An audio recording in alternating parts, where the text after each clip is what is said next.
There was a time long ago when your mother was just a little girl and your daddy still a small boy, but a darling little fairy and a cute little elf lived next door to each other in the most wonderful part of fairyland. And I do mean the most wonderful. Now, this fairyland isn't anything like that grim old country fairyland you've heard about, where big bad wolves go around trying to blow down little pigs' houses or frighten little girls like Little Red Riding Hood. And there are no mean, ugly witches and dragons, nor cruel monsters and scary goblins. No, sirree, there's none of that horror business in this wonderful new fairyland. But maybe the very most wonderful thing about this fairyland is that all the fairies and elves of all ages and all colors, white with freckles, pink, yellowish, brown, reddish-brown, milk chocolate-colored, coffee-colored, and Hershey bar black, and all the animals and birds and frogs and toads and worms and snakes and snails and bugs and bees and crickets and grasshoppers all loved each other and were always kind and considerate. So, of course, they lived very happily together. Then, too, this fairyland is right in the center of the most beautiful woodsy part of America.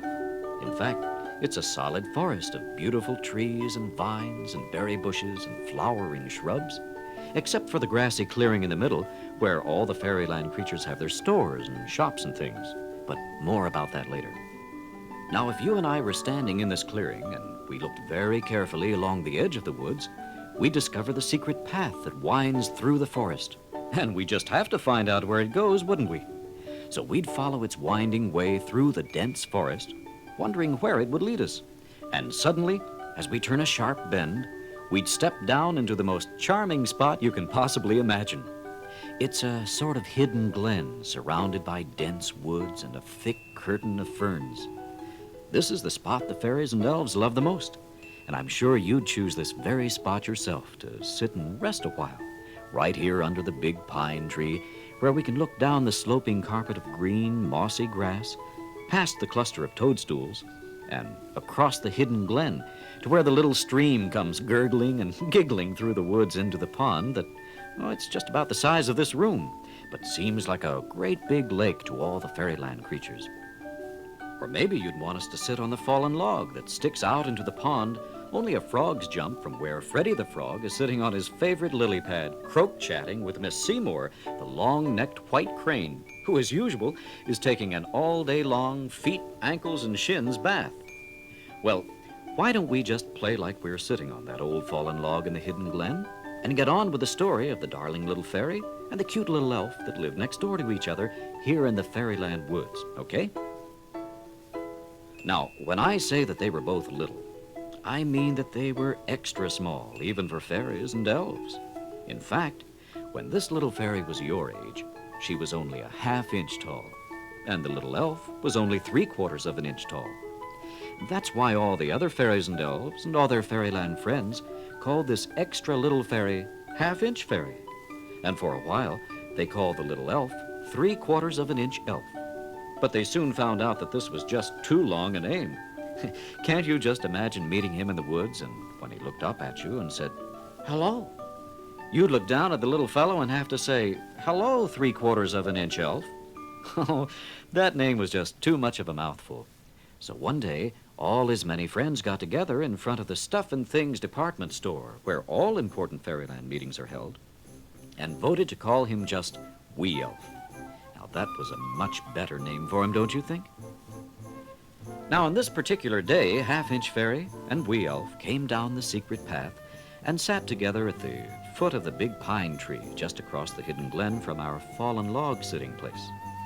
Right away, Wee Elf got started on his favorite subject, talking about all the fun things grown-up elves can do that a very little Wee Elf can't do. "Gee, Half-Inch Fairy," he said, "how I wish I'd hurry and grow up so I can ski on the big Pine Needle ski run, take trips on the Bald Eagle airliner, be able to make furniture and toys and things like the big elves do at the Fairyland Furniture and Fun Things Factory, and have a house all my own so I can paint the rooms any color I like, and not have to take naps and all that kid stuff." Half-Inch Fairy agreed, saying, "I know just how you feel, Wee Elf."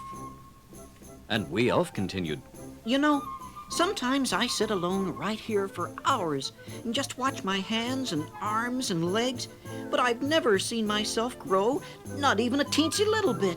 It's discouraging. Yes, it is, Wee Elf. And I know just how you feel. I've done the very same thing, and I don't seem to grow at all either. And Half-Inch Fairy's usually smiling face looked as sad as Wee Elf's. I don't understand why it is, because I eat all the things my mother wants me to, even some of the vegetables I don't like. How about you, Wee Elf? Do you eat nicely? Or do you give your mother a bad time about some of the things she wants you to eat? Now, since Wee Elf was very good about eating whatever his mother wanted him to eat, he frowned and answered rather sharply, I eat very nicely, this I know, but I want to grow fast. Why don't I grow? Right away, Half-Inch Fairy knew she had hurt Wee Elf's feelings, and she figured she'd better try to cheer him up.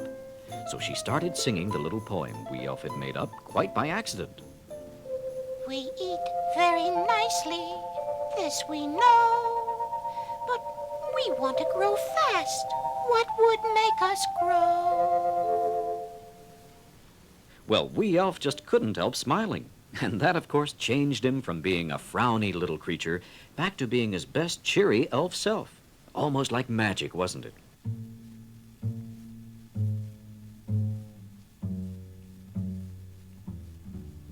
Now, it just so happened that at this very moment, several ordinary brown sparrows landed in the big pine tree just above Half-Inch Fairy and Wee Elf, chirping and fluttering the way sparrows always do, listening to Half-Inch Fairy and Wee Elf's little song, but not thinking much about what it meant. All the sparrows, that is, except their leader, Pharaoh, the superior sparrow. He could tell that they were really serious about wanting to grow faster, so when Half-Inch Fairy said, Oh, Mr. Pharaoh, the very smart sparrow, you should be able to tell us why we don't grow. Please do. he responded immediately. Well, I just don't know the answer right offhand. I mean off foot, but I'll think about it. And he scratched his head, balancing himself dangerously on one foot, till an idea formed in his little bird brain. I know. I will go and ask Mr. Hoo-Hoo, the wise old owl. He'll know why you don't grow fast enough and what you can do about it. That's the smart thing to do. And right away, all the sparrows chirped, Smart, smart, smart, smart, smart. proud of their king who had head-scratched up such a smart idea. So Pharaoh, the superior sparrow, stood firmly on both feet and issued a firm order in a very firm voice to his flock of brown, common, ordinary, very willing but not too bright sparrows. Hurry, all of you! Find Redhead the woodpecker and ask him to meet me up at Mr. Hoo-Hoo's treehouse. We'll need him to help us waken that old owl.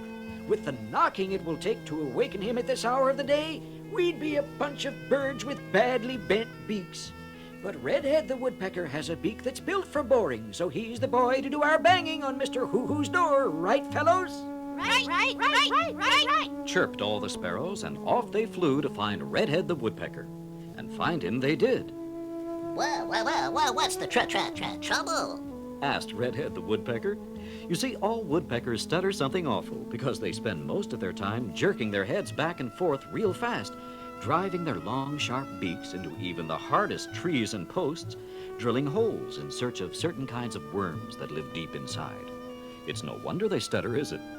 Well, anyhow, old Mr. Pharaoh asked Redhead the woodpecker to knock on the wall at the side of Mr. Hoo-Hoo's open doorway, and he did. Brrr, brrr. Went his long, hard, sharp bill so fast the sparrows could hardly see it move. But old Mr. Hoo-Hoo just went on sleeping and snoring like this, as he turned over on his side and pulled his oak leaf covers up over his head. So Redhead the woodpecker knocked again, even louder. Brrr, brrr. And that really did the trick. Up sat old Mr. Hoo-Hoo with one last snort. Who is making all that noise? He asked sleepily. Then he saw Redhead's beak sticking through the door. For heaven's sake, Redhead the woodpecker, what's the idea of waking me when it isn't even night yet? Then he threw off his oak leaf covers and started toward the open door. Seeing his friend Pharaoh, the sparrow, he said, Tell me, Pharaoh, what's up? It must be a very serious matter to cause you to waken me before dark. Oh, yes, it's very serious indeed. replied Pharaoh, the superior sparrow. Just listen and hear for yourself what Half-Inch Fairy and Wee Elf are chanting down there across the hidden glen under the big pine tree. We eat very nicely, this we know. But we want to grow fast. Please help us grow. Though he couldn't actually see them in the bright daylight, this kind and wise old owl just knew they were looking up at him, appealing for help in solving their very serious problem. He smiled a very loving and understanding smile, chuckled softly, and said, Smart as you are, Pharaoh, you should know that it takes two certain things to make any little creature grow fast. Plenty of the right food and plenty of sleep. Now, since Half-Inch Fairy and Wee Elf eat plenty of the right food, what is the only other thing they need for growing? Why, Pharaoh, I'll bet any of these little brown sparrows can tell us the answer. You can, can't you? Well, we know that the brown sparrows weren't used to doing much thinking, so it took them quite a while turning their heads from side to side, the way birds do when they're puzzled, and some scratching of their heads. Suddenly, the answer occurred to all their little bird brains at the same exact second. Sleep, sleep, sleep. They chirped excitedly, very happy and proud of themselves for thinking of the right answer. So off they flew down the hidden glen to tell Half-Inch Fairy and Wee Elf what was needed to make them grow fast. Now, if we were sitting there on that fallen log in the hidden glen, we'd have heard Half-Inch Fairy say to Wee Elf something like this. I must admit, I often do try not to take my nap and think up all sorts of excuses for not going to bed exactly at my bedtime. How about you, Wee Elf? True, I certainly do. He replied quite honestly. I guess I'm one of the world's best staller-arounders when bedtime comes. I use all the old stalls about being thirsty or wanting a light left on, and occasionally I even think up some new ones. Yes, wise old Mr. Hoo-Hoo is right, I'm sure. And since I'd rather grow than stall, I'm through with all that baby stuff once and for all. Half-Inch Fairy just said, Me too. and then, from way up on the porch of old Mr. Hoo-Hoo's house, that good, kind, wise old owl and his smart old friend Pharaoh the Sparrow smiled contentedly as they looked down and saw Half-Inch Fairy and Wee Elf waving, throwing kisses to them, and singing, We eat very nicely, this is true. But we need more sleep. We learn from you. Why, it's It's our bedtime now, so we must go. And Thanks so much for helping us grow. and off they ran to their little homes, with the happy sparrows fluttering around their heads, still chirping. Sleep, sleep, sleep. And now it's time for everyone in Fairyland to sleep, sleep, sleep too. So, bye now. Happy dreams.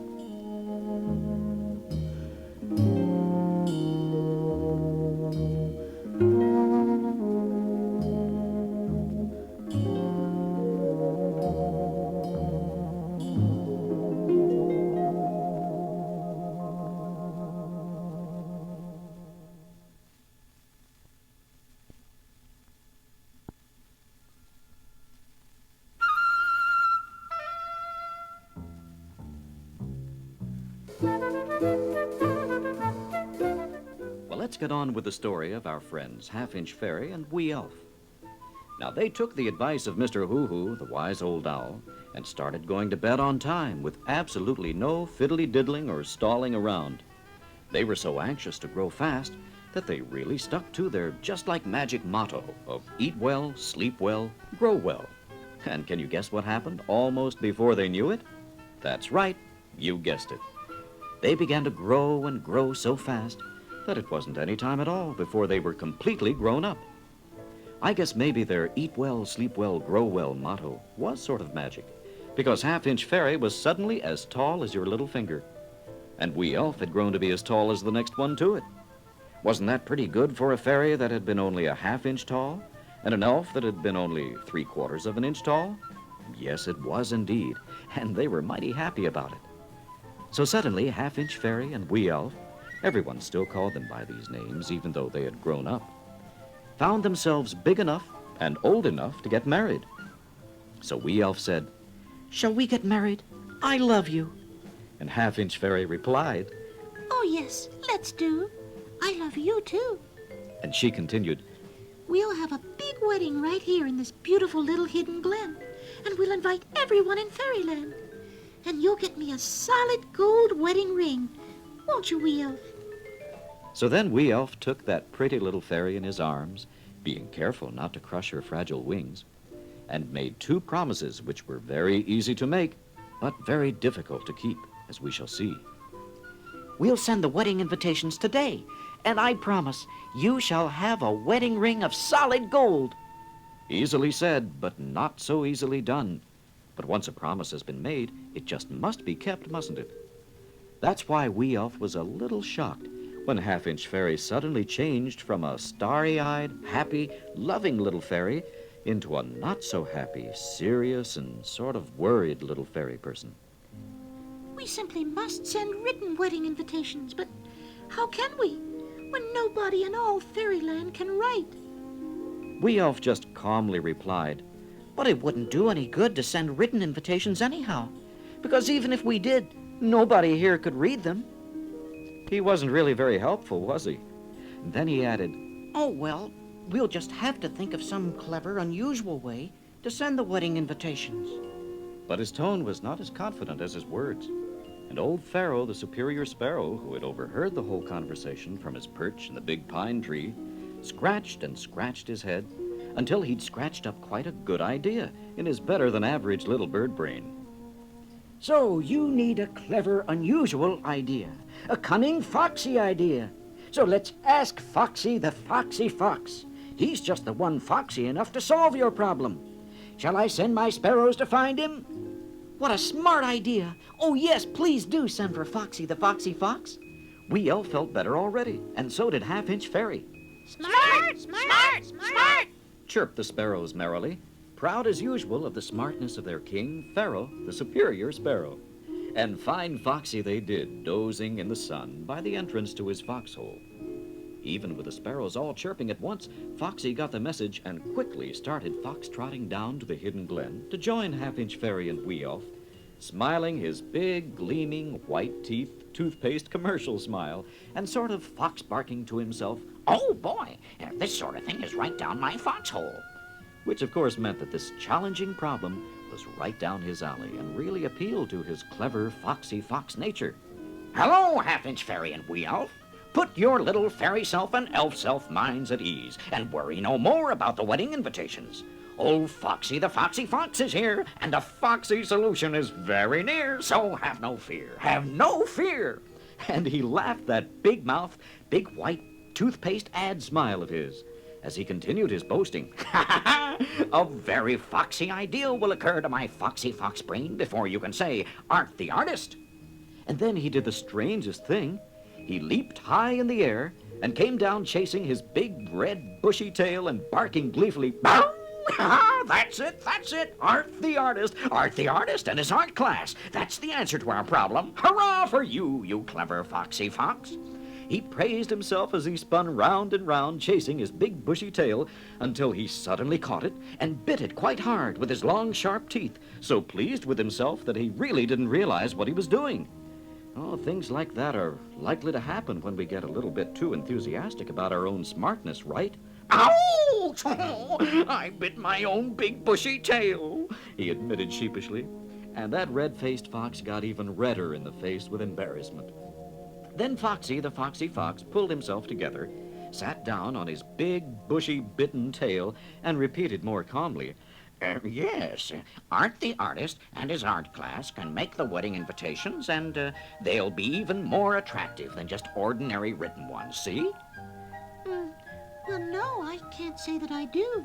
replied Half-Inch Fairy, wondering if a fox that gets so excited he bites his own tail can really be so clever after all. At this, Foxy the Foxy Fox must have guessed what she was thinking, because he seemed to blush again. So Wee Elf hastened to put him at his ease by saying, Oh, I'm sure it's a fine idea, so please explain it to us. Of course, this put Foxy the Foxy Fox at ease, and he promptly got back into the spirit of the thing, explaining his idea clearly and with great enthusiasm. And such a great idea it was, indeed. Well, now, first we'll get Arthur the artist to paint a picture of Half-Inch Fairy and Wee Elf in wedding clothes, right here in the hidden glen where the wedding will take place. That much of the picture will tell you that you two are going to have a wedding right here, right? Right. Then Art the artist will add to the picture a cluster of violets just starting to bloom, which will tell that your wedding will be sometime in early June, because that's when the violets bloom, right? Then he'll show in the picture old Mr. Sun just about to drop out of sight. That will tell that the wedding will be at sunset time, right? Right. Then he'll add to the picture some elves blowing trumpets, which they can get from the trumpet vine, and some other elves ringing the bluebells. Now that will tell that on the exact day of the wedding at sunset time, on a day in early June, trumpets will sound and bluebells will ring, and everyone will know that this is the day of the wedding of Half-Inch Fairy and Wee Elf. Right? That's right. Right. Oh, I see. Exclaimed Half-Inch Fairy with delight. Oh, please forgive me, Foxy the Foxy Fox, for ever doubting your foxy cleverness. Oh, do go on and tell us the rest of your wonderful plan. Smart! Chirped the sparrows as Foxy the Foxy Fox continued. Art the artist and his art students can paint these invitations on white rose petals. Then some of Half-Inch Fairy's friends can help her fold them, and they can be delivered in a jiffy to all your friends by the hummingbirds, Flash, Zip, and Whiz. They are not only the fastest of all birds, but they can stand still in the air and put your invitations in your friends' mailboxes without having to land and take off again, right? Correct. Well, that's the answer to your problem, and now I must hurry home to my wife, Finny the Finicky Fox. You know how finicky she is about my being out of her sight for very long. She doesn't trust me, you know, though I can't imagine why. And he chuckled slyly, knowing full well his wife had good reason not to. Yes, I'd better slink back before she misses me and flips her fox fur. And off he slunk, if there is such a word, which I doubt, don't you? Wait, please don't go yet. Called Wee Elf after him. First tell us how our friends answer the invitations, so we'll know who's coming to the wedding. Oh, but already Foxy the Foxy Fox was several slinks or slunks into the dense woods and didn't come back, which made Half-Inch Fairy come as near to crying as it's possible to come in this happy, nobody-ever-cries fairyland. And right then, Wee Elf knew that the time had come for him to show that he was really a grown-up elf, quite capable of taking responsibility and solving problems himself without always having to run to his friends to solve them for him, just as though he were still only a 3/4 of an inch youngster elf. And rise to the occasion he did, asserting his adult elfhood in no uncertain terms. All right, Half-Inch Fairy. I, Wee Elf, will solve this problem. And that he did with some very fast elf brain work, finding the answer in no time at all. Pharaoh, the superior sparrow. Yes, Wee Elf? Will you please have your flock of sparrows flutter around Fairyland and spread the word that the way to accept our wedding invitations, which everyone will soon receive, is for each invited guest to send us a picture of himself. For example, when you get your invitation, Mr. Pharaoh, you just have Art the artist paint a picture of you and have it delivered to Half-Inch Fairy and me at the big toadstool table, out in front of Helpful Henry's and Hopeful Opal's Stuff and Things department store up in the village in the clearing. That'll be our engagement headquarters. I get the picture. No, we will. Oh, yes. So please have your sparrows deliver to Art the artist elf a good supply of white rose petals for the invitations, and also a supply of pink petals for the "Yes, we'll be there" answer pictures. And you, Half-Inch Fairy, Continued Wee Elf in a pleasant but very I'm-in-charge tone. you must run up the secret path to the studio of Art the artist and make arrangements for the painting of the invitations. So off went Half-Inch Fairy, sort of half running, half skipping, very happy and proud of the way Wee Elf, her soon-to-be husband, had assumed responsibility and solved such a difficult problem all by himself. As for Wee Elf, he felt like he was 10 inches tall, and I don't blame him, do you?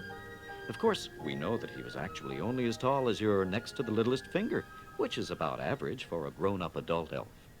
And that's just what he looked like as he walked with a kind of new dignity across the green, mossy carpet of the hidden glen and disappeared from our sight, sitting as we are here on the fallen log, and started up the secret path to the village in the clearing.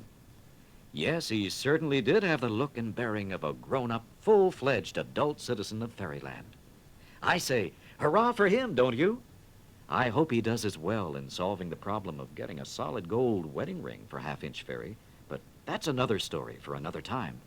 So until we meet again at the fallen log in the hidden glen, as they say in Fairyland, happy day.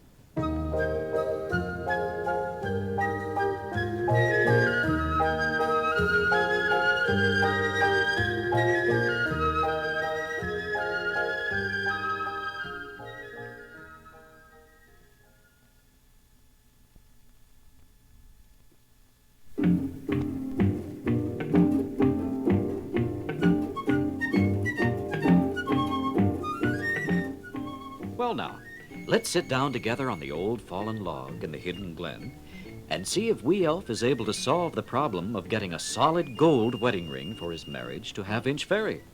It won't be easy, I'm sure, but he promised he'd get her one, so he'll just have to somehow, because all elves and fairies in Fairyland always keep their promises no matter what. And we do too, don't we? Of course we do. So let's just sit here on this log very quietly and see what's going on in Fairyland.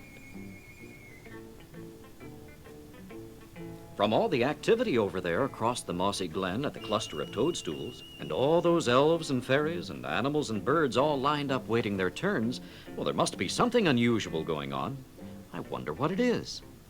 All we can tell from here is that Art the artist elf and all of his elf and fairy art students seem to be painting feverishly, and each of them seems to have an elf or fairy or bird or animal or turtle or snail or worm or snake or bee or bug or beetle or cricket posing for him for just a few minutes, and then others go from the line and take their places.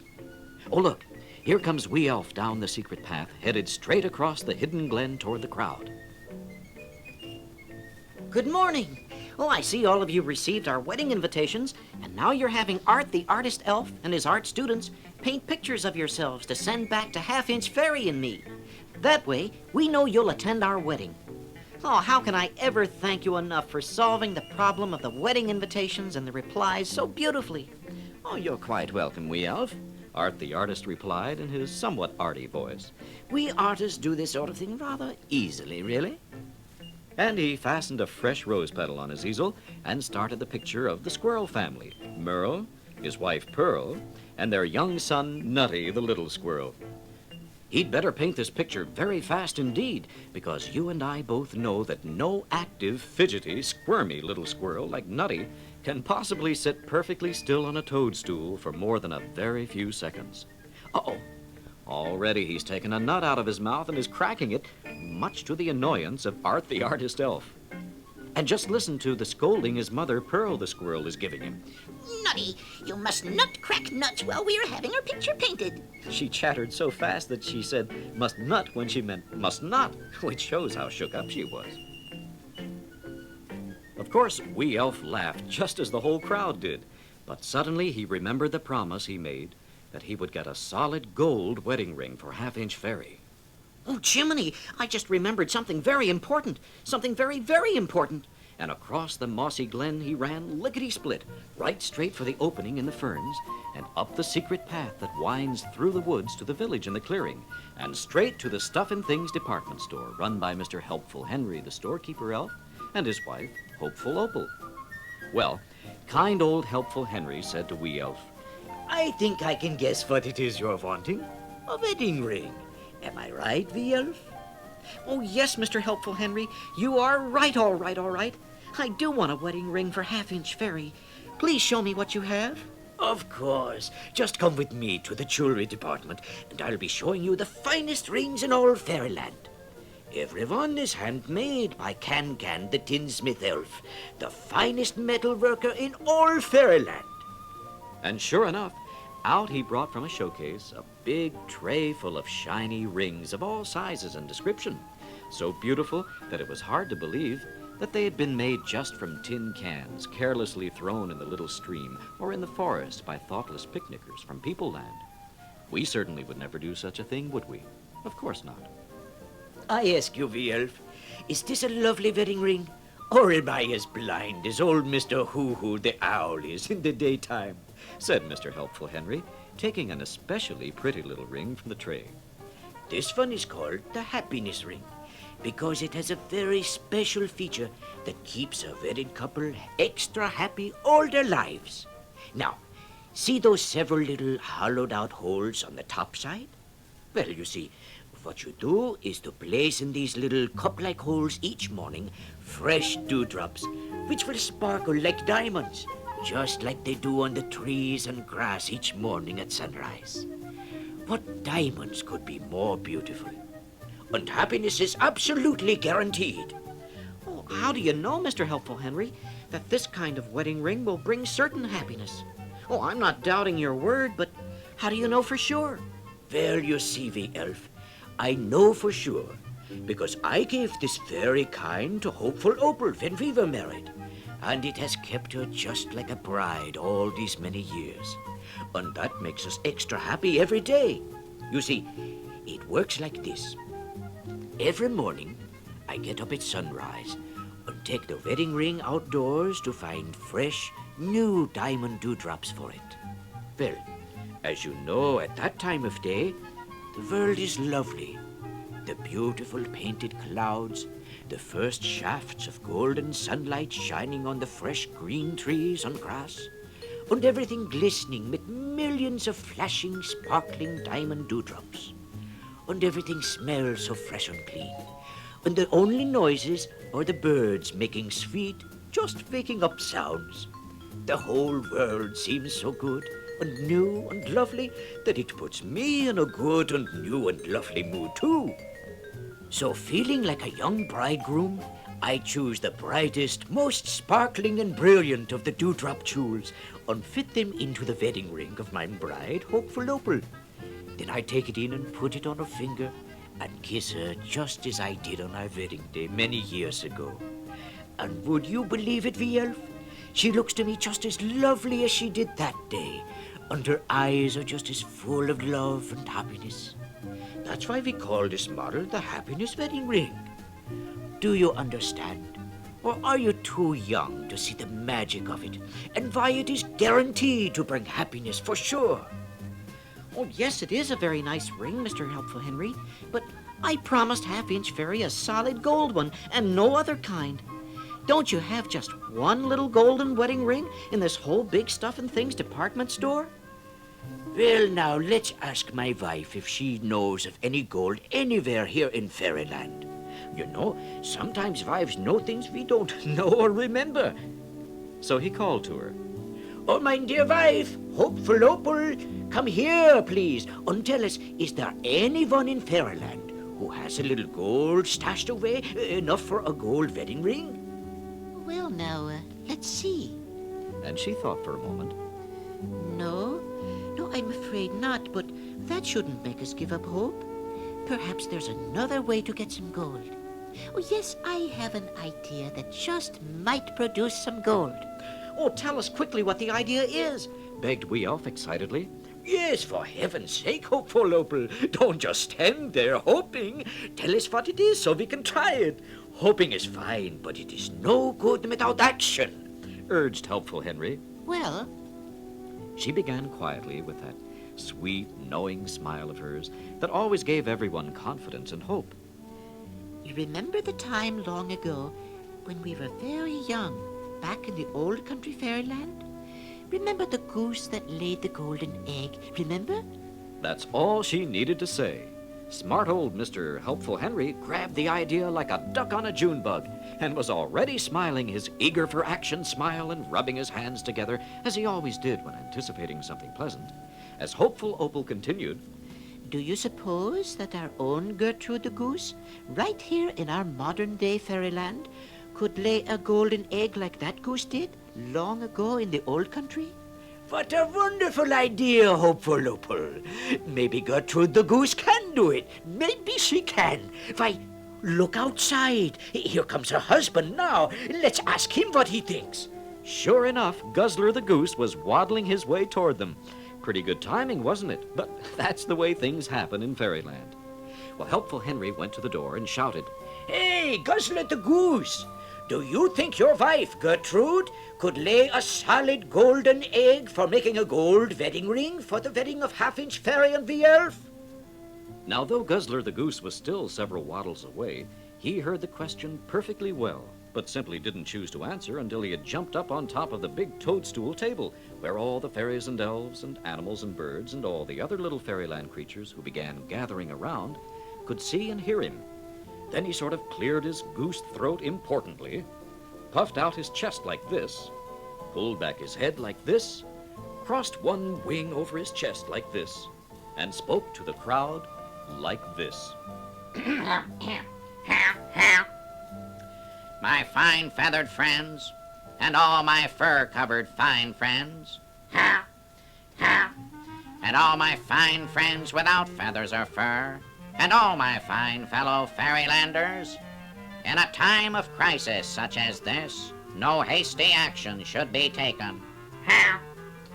As the head of the Goose family, it is my grave responsibility to reach a decision on this matter only after consultations at the highest level. Consequently, Mr. Helpful Henry, at this time I can answer your question only by saying that I will quack it over with Gertrude.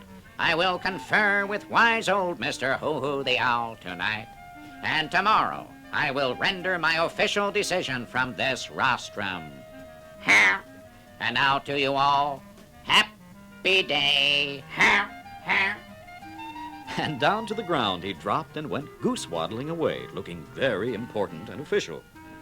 What did Guzzler the Goose mean? Asked Wee Elf, who hadn't understood the speech any more than you or I. Is he going to ask Gertrude to try to lay a gold egg or not? Since Mr. Helpful Henry just stood there stroking his beard, as he always did when he was puzzled, his sweet, gentle wife, Hopeful Opal, answered in her usual quiet, hopeful, reassuring way. It seems that he wants to ask Gertrude if she will try to lay a golden egg. And then he wants to ask old Mr. Hoo-Hoo the Owl if such a thing is possible. Well, tomorrow we will know for sure. But meanwhile, I am just going to keep my mind full of positive, hopeful thoughts. I can't really explain why or just how it works, but I do know that there is some sort of magic in faith and hope that helps good things to happen. So let's all be patient and hope that Gertrude can, will, and does lay the golden egg we need for the wedding ring. And what do you say that we follow Hopeful Opal's advice, too, shall we? So, till next time, when we meet here in the hidden glen in Fairyland, happy day.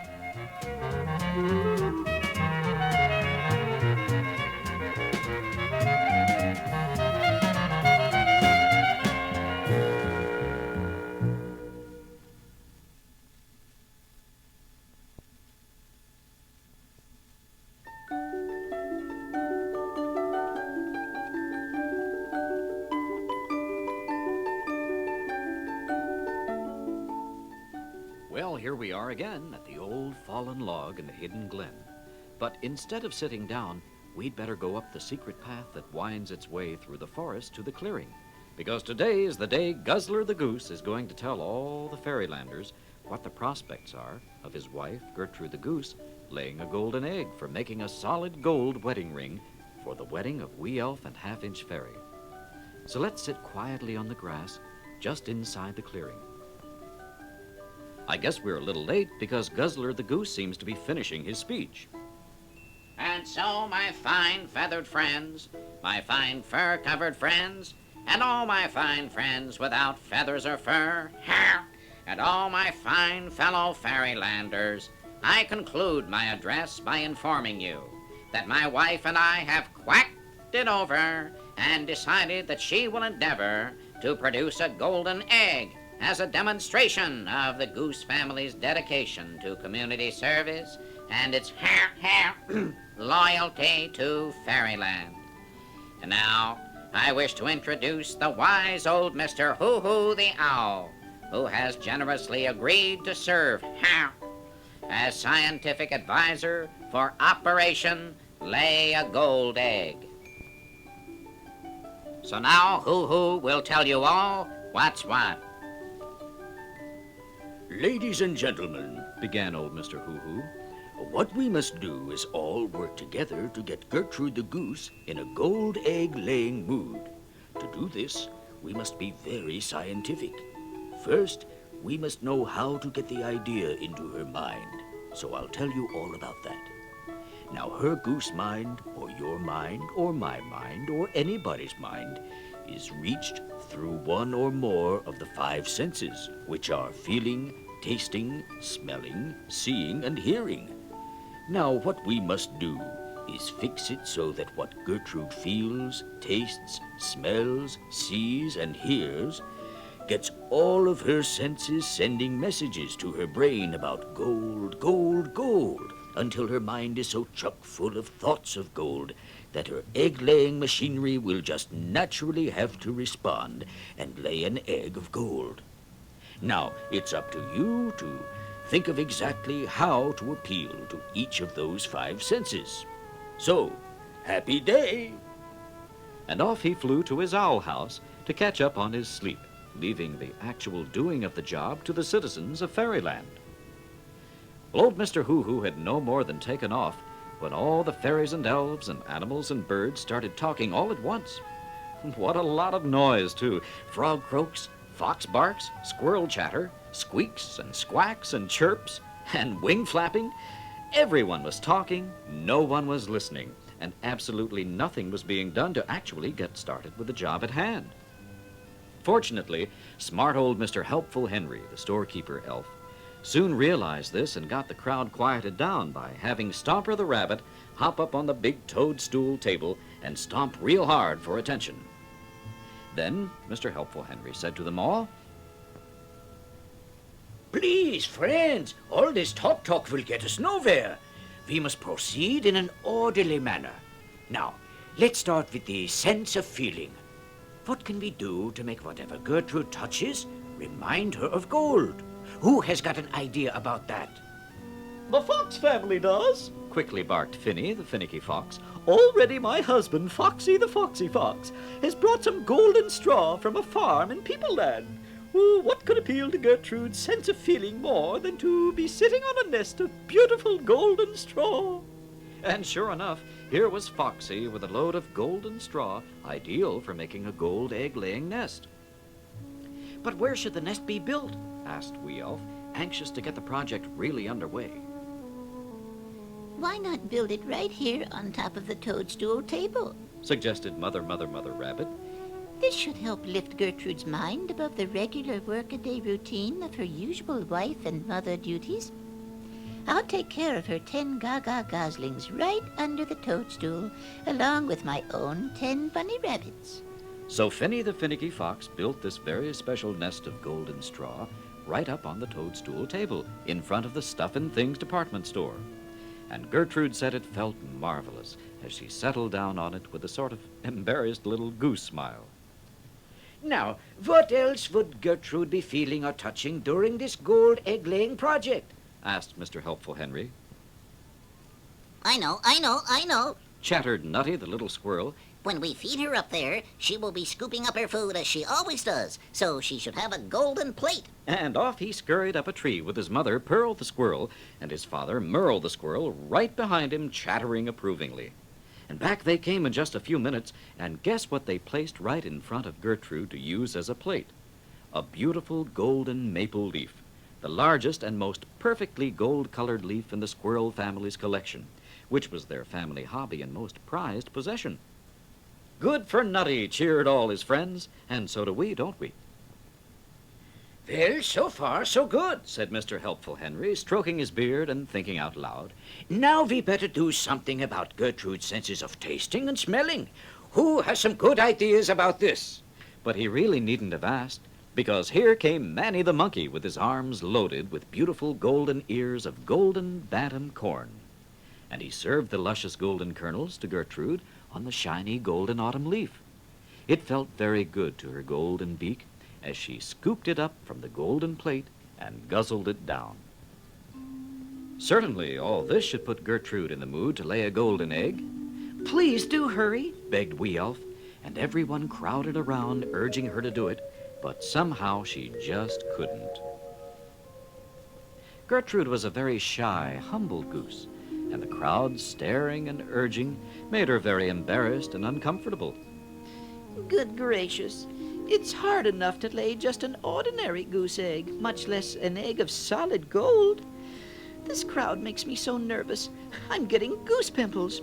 I think I'll go home. And she halfway stood up. At this, the crowd simply gasped with anxiety. But hopeful Opal saved the situation, ready as always with a word of faith and hope. Easy now, Gertrude. She said soothingly, stroking Gertrude's forehead between her eyes where she knew it felt so good. I understand exactly how you feel. I'll have helpful Henry get the crowd to go away so you can concentrate. Now don't get discouraged. I know you have it in you to lay a golden egg. You'll see. So helpful Henry climbed up on the toadstool table beside Gertrude's nest and explained to the crowd. Now listen, my friends. Nobody can do a good job of any kind without concentrating. Who can do his best with everyone saying, hurry up, hurry up? Oh, nobody. Now, remember, we still have done nothing about Gertrude's senses of hearing. Now, who has got a good idea about this? And up quacked Guzzler. As project administrator, I suggest that Maestro, the music master elf, take all those with musical talent down to the hidden glen and arrange a musical program featuring gold and ring. Furthermore, I suggest that Woody the woodsman elf take the rest of you into the woods to gather all kinds of gold-colored flowers.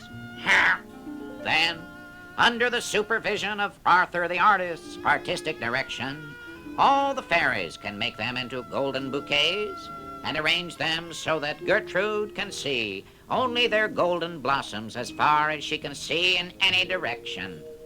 By following my plan, Gertrude will have the necessary privacy, her sense of hearing will be appealed to, and her sense of seeing as well.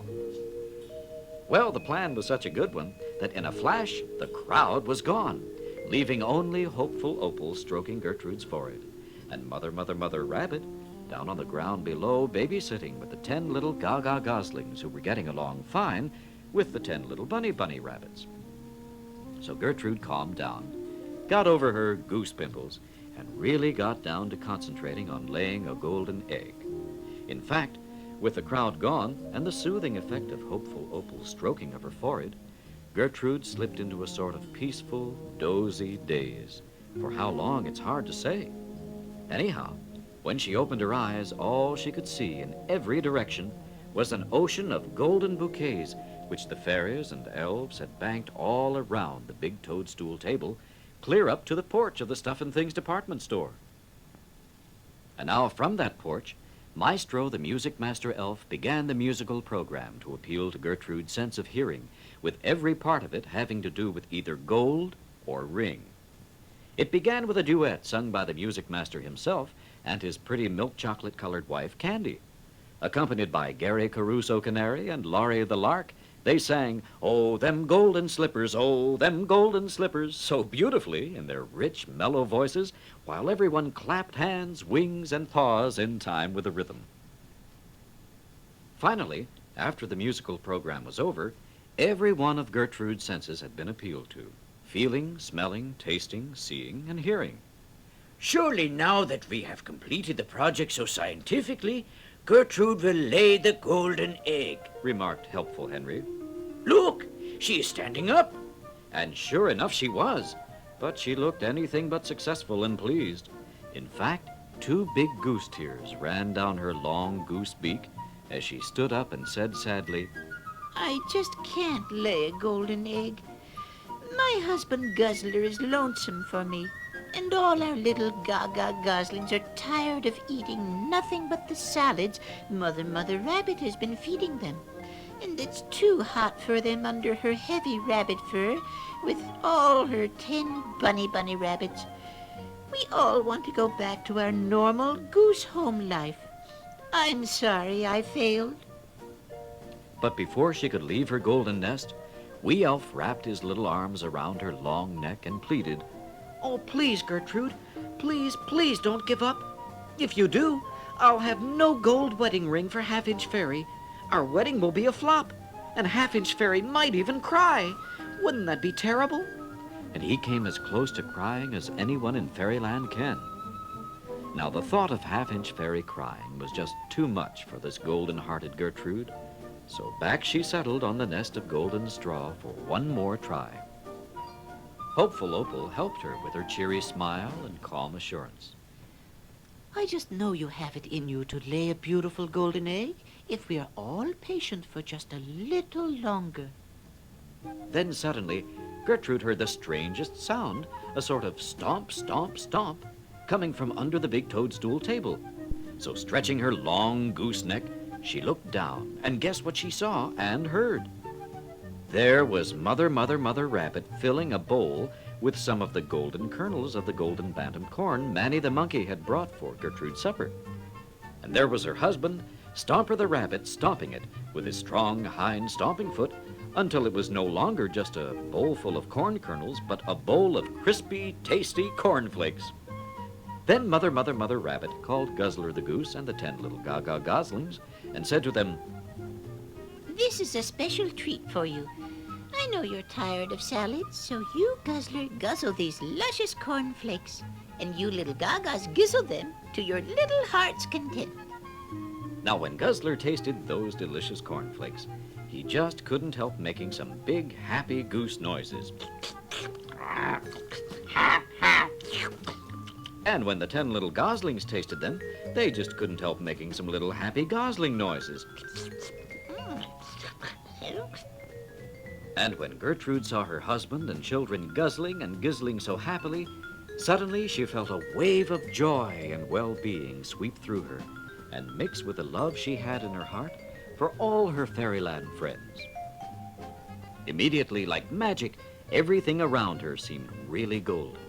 The bank of flowers, the golden clouds that old Mr. Sun had painted as his contribution.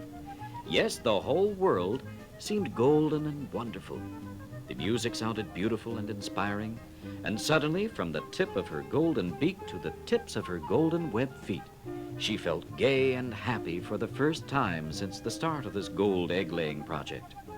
And then, without a moment's hesitation, just like it was no trouble at all, Gertrude the goose just up and laid the most beautiful egg of solid gold you can imagine. Then she stood up, flapped her wings, and jumped down beside Mother Rabbit, quacking joyfully. You deserve the credit for the golden egg laying. It was the sight of my family so enjoying the cornflakes you gave them that put me in the mood to do it.